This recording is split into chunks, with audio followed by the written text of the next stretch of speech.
Okay, what's up everybody? Today I'm gonna review Love Hurts. Specifically, I'm going to rant about this movie. I didn't think it was that good. In fact, I think it was really bad. Of course, in this video, I'm going to detail what I didn't like about the movie, just what didn't work. And then at the end, I will provide my most critical remarks on this film. Okay, really quick, just want to say thank you for clicking on this video, and please leave a like if you're enjoying and consider subscribing. I usually just do videos on movies and books and reviewing them. I also do some miscellaneous things. Like I kind of like talking about stationery and I don't know, in the broadest sense, kind of like nerdier things. I do plan on making more videos on like productivity and how I use my reminders and why I care about the calendar app so much. And you know, stuff like that, I guess. Now back to the video. So let's begin. First, I really think that one of the more agitating things about this movie is the marketing behind it. I really do feel like it was kind of egregious what they did for this film. Very obviously, this actor is brilliant. I already forgot to say his name. Ke-Huy Quan, I think is how you pronounce it. I might be completely getting that wrong, and I'm so sorry, because in all honesty, when it came to Everything Everywhere All at Once, he was brilliant. 我总是看到事情好的一面，那不是因为我天真，而是必要，而需要，这也就是我的生存之道。 And he really deserved that Oscar. But now it feels like he's kind of being taken advantage of. Of course, I'm sure that he's happy to be really back in the center stage of this industry and to be given the opportunities that he is given, but he deserves a better film.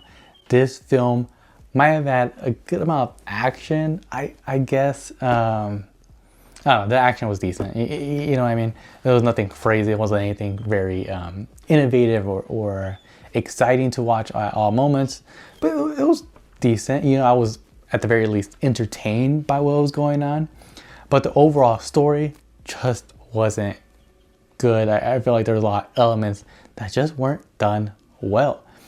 Specifically, and this is just another criticism, I guess, is the love interest was awful. So in this movie, there's very obviously one love interest, and she is the reason why this story is even happening in the first place. Basically, I don't know, it's kind of weird. Like, there's this whole little society thing, kind of like underground criminal stuff that's going on, and she was able to escape it because of him. But she doesn't like the life that she's living, and she has like this whole thing that she keeps saying throughout the thing is hiding ain't living. We're going to talk about that more towards the end of this video. That's specifically one thing that really upset me about this movie, that little saying that she had. Whatever. But yeah, basically what's so upsetting about her is that she started this problem, and it feels very frustrating to know that, because when you learn more about the backstory, it seems like the main character, he saved her, right? And made sure that she got out from that situation, blah, blah, blah. And now she comes back and now he's involved. For what? Like, he could very much just go on with his life the way it is, but now that she wants her own life back or whatever, he has to get involved and is being attacked by people that he hasn't been involved with for years, it seems. So as a love interest, man, she's really annoying, to be honest. And what makes it worse, I think this is what really got me, is that she doesn't even value who he is now. Like, there's moments, there's at least one big moment where she's trying to upset him or whatever, so that she could see the rage in him, like that old like rage that she loved about him or something. And it's just so annoying because the guy is living a decent life nowadays, you know, and he's doing really well in this new life. And she wants him to like backtrack all of that. Like that to me is just infuriating to just see. Like I don't understand why a character like that would even be lovable, right? Like very obviously when we value love from somebody, it's because they inspired the best from us, right? That's not what's happening here. And that was really frustrating to watch and just see that develop. Like I couldn't understand specifically why he even, you know, was so in love with her. It didn't make that much sense to me. But that leads me to a third criticism, and that is just the love was flat in this movie. There was no single relationship in this movie that made me like excited, right? There was no like, oh, I really hope it works out for them. Because it was just weird. Specifically, we already discussed, you know, the whole main character and the one chick. But at one point, I don't even have to like, I have to give a whole summary about this, and it just sounds ridiculous when I say it. At one point, here's like the main character's assistant or whatever, and she's like, you know, sad about life, blah, blah, blah, or whatever, right? And she comes in to his office and he's not there. But there's this other guy there who's like very obviously like being up or something, right? And instead of like reacting like a normal human being, you know, being like, oh, what's going on? You know, like all concerned and stuff. It's like she's intrigued by it or something. And then for whatever reason, she starts reading the guy's like poetry. And then they click together, and the guy, instead of focusing on his main mission to like get the main character back or whatever, starts falling in love with her. It was just weird. I felt like it was supposed to be like a spontaneous thing or whatever. But it was just, it really freaked me out, to be honest. I'm like, this little relationship that they're going on is just odd to me. Like, I don't see how they connect in any real like deep way. And I just wasn't a fan of what was going on. It just felt, that was the main thing about all these relationships actually, now I think about it. They all felt so forced. Like nobody in this movie, even though the whole movie is about love or whatever, had any chemistry. Like they just didn't. On top of that, there's actually like a whole other love thing going on with like the villain, right? Villain, he's kind of like one of the goons or whatever. Like he's having trouble with his wife or something. They're going back and forth. They're fighting, blah, blah, blah. But we don't really see it happen. It's just through like conversation. And yeah, it's not that compelling. Like, yo, give me something. Like I gotta, or if you're gonna like talk about it, it better be a detailed story. Something that really like, well, just gets to me, you know? Like, if you're gonna talk about that relationship and what you're fighting for, like give me the story that makes it so compelling. I feel like all I really knew is that they were fighting and that like he had to better communicate his feelings. I don't know, the whole love stuff was just not good, you know what I mean? And still there's one thing specifically that really got to me when I watched this film, and that is just the forced philosophy in this movie. Earlier I pointed out that the main love interest, she kept saying, like she said like at least 3 or 4 times, that hiding ain't living. So here is the thing. I do appreciate when movies are willing to go out of their way and just make a statement, one that matters, one that people can connect with, right? I really do think that those moments are precious and the thing that make movies, at least to me, very compelling. Like I think probably one of my favorite movies, even though I know it's a play or whatever, but still, I'm just gonna refer to the movie, is 12 Angry Men. There are just moments in that movie where they are talking about what is right and what is wrong, and those are powerful moments. And in this movie, I feel like something could have been there. They had a real potential to make it into something, and it just didn't. So that whole idea of hiding and living, the reason why I think there could have been something there is that you know what? There's some real contention going on there. Fine, for her, maybe hiding ain't living, right? Sure, that is potentially true. But I don't understand why he has no pushback. Like, he should give pushback. His lived experiences tell him otherwise.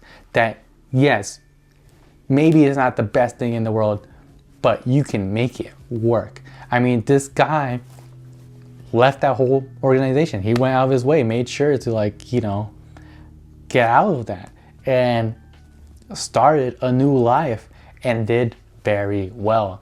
I mean, he has a good house. He won like real estate agent of like the year or something like that. So he basically got an award for it. And he seems really happy with his life. So when she says that, I feel like he deserves to say something against it. Have his experiences matter and say no, right? And just give his counter argument, and it would have been something quite impactful. And I'm not just saying that because I really do think that the story could have taken that approach. Is just generally speaking, good writing comes from that. To quote John Truby, or I think that's what you say his name, John Truby, I don't know. Great drama is not the product of two individuals butting heads. It is the product of values and ideas of the individuals going into battle. So what values were being presented there? Of what is the right way to live? You know, like what's the right course of action in this moment? Again, to refer back to 12 Angry Men, it had those beautiful moments.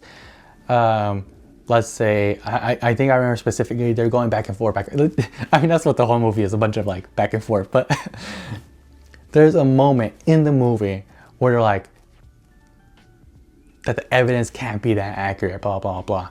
And it's like, they're kind of just making that leap to conclusions. Yeah, the kid's guilty, just like, let's just deal with it, right? And just end it there. And the main character says this. He said he yelled at the top of his voice. That's good enough for me. Even if you heard something, he still couldn't have identified the voice with the yell roaring by. You're talking about a matter of seconds. Nobody can be that accurate. Well, I think testimony that could put a boy into the electric chair should be that accurate.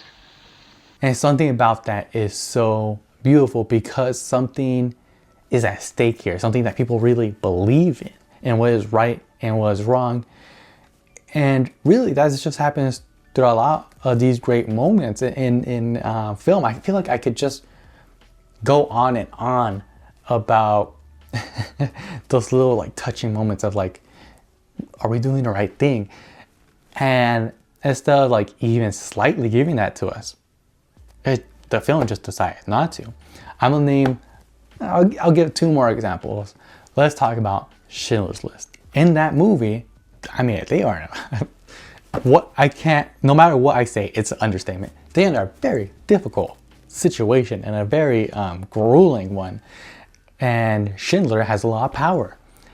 And he's really considering what is the right thing to do with said power. And it's quite moving. Again, just being able to talk about those values is what really gets to us. And I'll play the clip that I'm thinking of right now.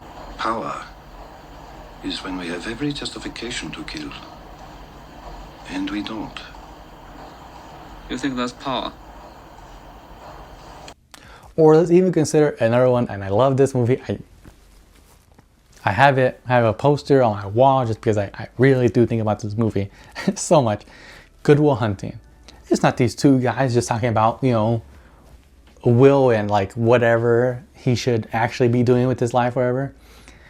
More specifically, it's about the values that are at stake. One guy believes in love and how much that matters to someone's life. The other one just believes in work. And just we see that clash, and it's powerful what's going on there. Again, I'll play one brief clip that I think really captures that moment that I'm discussing. There's more to life than a fucking Fields medal. This is too important, Sean. And it's above personal rivalry. Wait a minute, Jerry. Let's talk about the boy. Why don't we give him time to figure out what he wants? That's a wonderful theory, Sean. It worked wonders for you, didn't it? Yeah, it did, you arrogant fucking prick. Now, I'm not saying that Love Hurts had to reach those heights. I mean, those are some brilliant, brilliant movies. but at least give us something, because something was there and it was not offered, and it really, really did fall flat in that big way. And I don't know, to me, overall, it was just not a great film, and I'm sad that it wasn't. You know, I was kind of excited for this movie, like finally something fun, something, you know, action-y, could be cool, you know. But there was a lot of other story elements that were just done so poorly that it didn't make me really even care for the action or the characters. If you've seen the movie, tell me what you think about it. Do you think I'm over-exaggerating with these remarks? I don't think so. I feel like the low ratings are low for a reason. And yeah, I just did not have a good time watching this film. But maybe you did. I don't know. You tell me what you think. And that's all I have to say. Have a good one.